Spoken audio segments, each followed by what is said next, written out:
Alright, so here we are with part 2 of the bind off of the Palindrome socks and their friends. This is a slightly different one, but it's the same technique. Okay, so I have picked up and knit all of my stitches all the way around, which I did in part 1, video part 1. And now I'm ready to join it for working in the round and start binding off. So this is my tail, just kind of tucking it out of the way. Here's my working yarn. And I'm gonna go from the back needle and start right away on the beginning of the round, the next round. All right, so Jeny's surprisingly stretchy bind off. It's basically, it's the basic bind off with an extra step involved.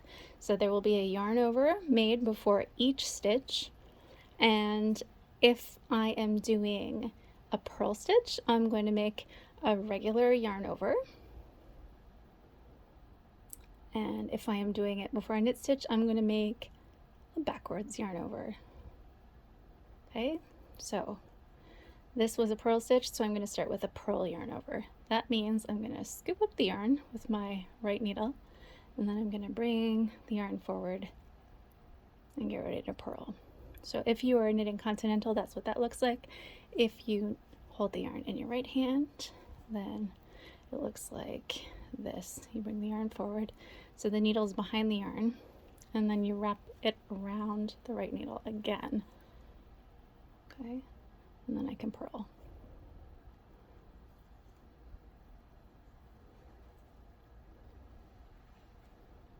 Oh, sorry, in and out of focus. And then you reach in front and grab, come on, camera, do your job. Pass the yarn over the stitch on the needle.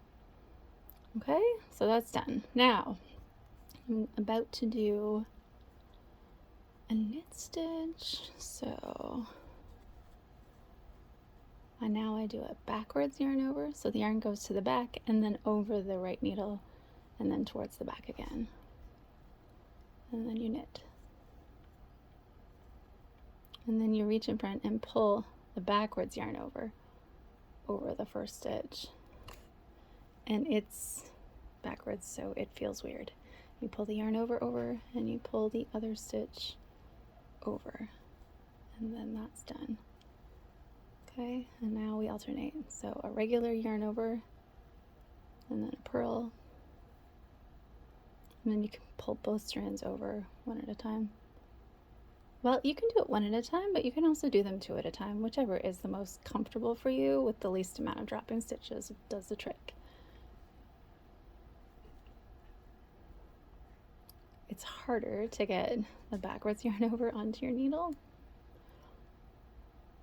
But there you go. Okay, now we do a normal yarn over and a purl. And I'm not pulling my stitches too tight either, because that would also make it a lot harder to do these maneuvers if you're like tugging everything a lot. Okay, and then it's a backwards one and a knit. And then pull both loops over the needle, over the stitches, sorry. Here we go. Okay, and then a normal yarn over and a purl. Let's see if I can pull both loops at the same time. Oh, look at that. Okay. Backwards and a knit.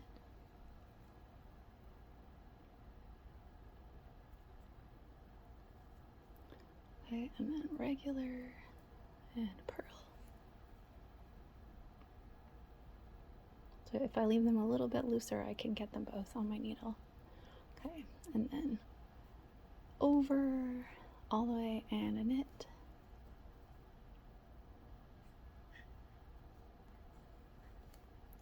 Regular yarn over, bring it forward, and a purl. Okay, you see how it's going here?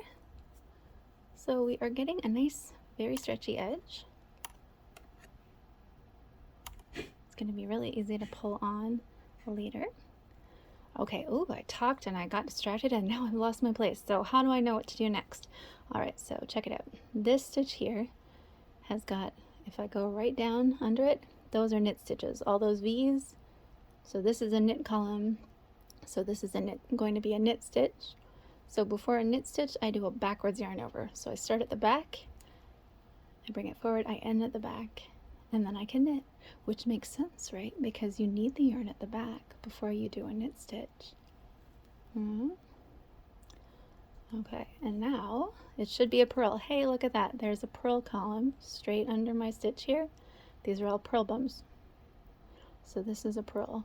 So to do the yarn over before the purl, you bring the yarn forward and over the needle, and then you end up at the front again, which is perfect because I'm about to purl and I need the yarn in front before I purl.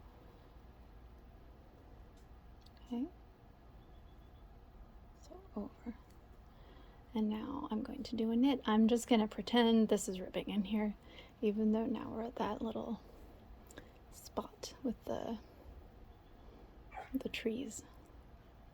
Oh, you don't know about the trees yet. There will be trees on this particular sock, because I thought, well, heck, if I'm doing more sock heel patterns, I might as well add some interesting things to the socks too. So this particular sock has got like this nice line of texture all up the back. See? And it has a slightly different sock heel construction. I guess I should have shown you that already. There. So that's coming soon. Actually, the reason I'm separating these socks is so I can take pictures of them, so I can finally publish this pattern too. I'm going to self-publish this one on Ravelry.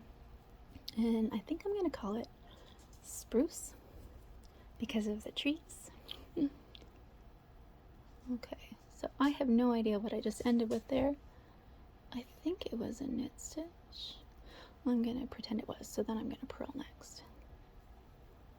Okay, so I'm just going to keep going around here. See, so there's my beginning. I'm still just going around the whole row. You don't have to watch the whole thing here. I'm going to go around the whole way, and then I'm going to show you how to do the last stitch. If I have my scissors. Did I bring my scissors? Oh dear. Yeah. Oh, that wasn't it. This is a purl.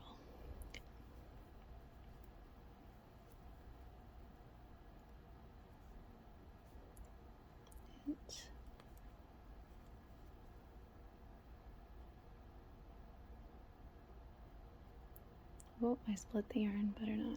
There we go. Purl. Oh good, it's a purl above a purl. It's working. Okay. Knit.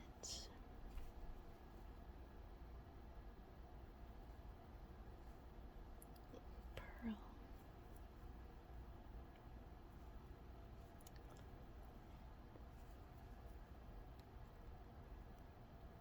Okay, I think that's probably enough. I won't show you while I do the whole row. What I'm going to do is stop the video, finish this up, and then see if I can splice in the finishing of it at the end.